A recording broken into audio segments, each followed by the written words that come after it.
एक बार की बात है, एक गांव में एक लड़का रहता था। वो लड़का पढ़ाई में बहुत होशियार था, लेकिन उसकी पढ़ाई नहीं हो पाती थी क्योंकि वो लड़का अपना घर भी चलाया करता था। वो रोज अपने खेत में जाता, दिन भर वहां काम करता और शाम को घर वापस आकर वो थोड़ी बहुत पढ़ाई कर लिया करता था।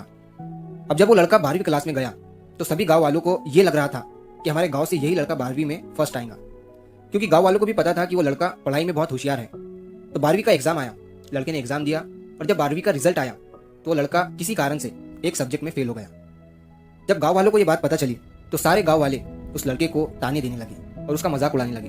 वो जब भी अपने घर से खेत की तरफ जाता तो उस रास्ते पर उसे जितने लोग मिलते वो सब उसे ताने देते रहते। अब वो लड़का लोगों के ताने सुनकर बहुत परेशान हो जाता है और ये बात वो अपने उस्ताद को बताता है कि उस्ताद जी, मैं जब भी अपने घर से खेत की तरफ जाता हूँ तो उस रास्ते पर जितने लोग मुझे मिलते हैं सब मेरा मजाक उड़ाते हैं। तो उसके उस्ताद ने उसे कहा कि तू ना एक काम कर, एक बड़ा सा लोटा ले और उस लोटे को पूरा ऊपर तक दूध से भर दे और जब तू उस रास्ते से गुजरे तो तू उस लोटे से दूध का एक बूंद भी नीचे गिरने मत देना। लड़के ने एक दिन वैसा ही किया। वो जब उस रास्ते से दूध का लोटा लेकर निकला तो उसका फोकस उस लोटे पर इतना था कि उसे लोगों की आवाज ही सुनाई नहीं दी।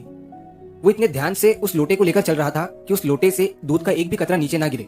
इसकी वजह से उसे लोगों के तानों की आवाज सुनाई ही नहीं दी। तो इस कहानी से हमें ये सीख मिलती है कि अपने काम में इतना ढल जाओ, इतना फोकस अपने काम पर लगा दो कि बाकी की चीजों का आप पर कोई असर ही ना हो, लोगों की आवाजें, लोगों के ताने आपको सुनाई ही ना दे। जैसे कैमरा होता है जो सिर्फ अपने सब्जेक्ट पर फोकस करता है, बाकी सारी चीजों को वो ब्लर कर देता है। तो बस आपको भी उसी तरह अपने काम पर, अपने टारगेट पर फोकस करना है, बाकी चीजें तो अपने आप ही ब्लर हो जाएंगी। तो अगर आप इस कहानी को और भी लोगों तक पहुंचाना चाहते हो तो इस वीडियो को लाइक करिए ताकि यूट्यूब इस वीडियो को और भी लोगों तक पहुंचाए। और अगर कहानी अच्छी लगी हो तो हमारे चैनल को सब्सक्राइब जरूर करिए। मिलता हूं मैं अगली बार इसी तरह की कहानी के साथ। तो सब्र करो, शुक्र करो और जिंदगी में आगे बढ़ो।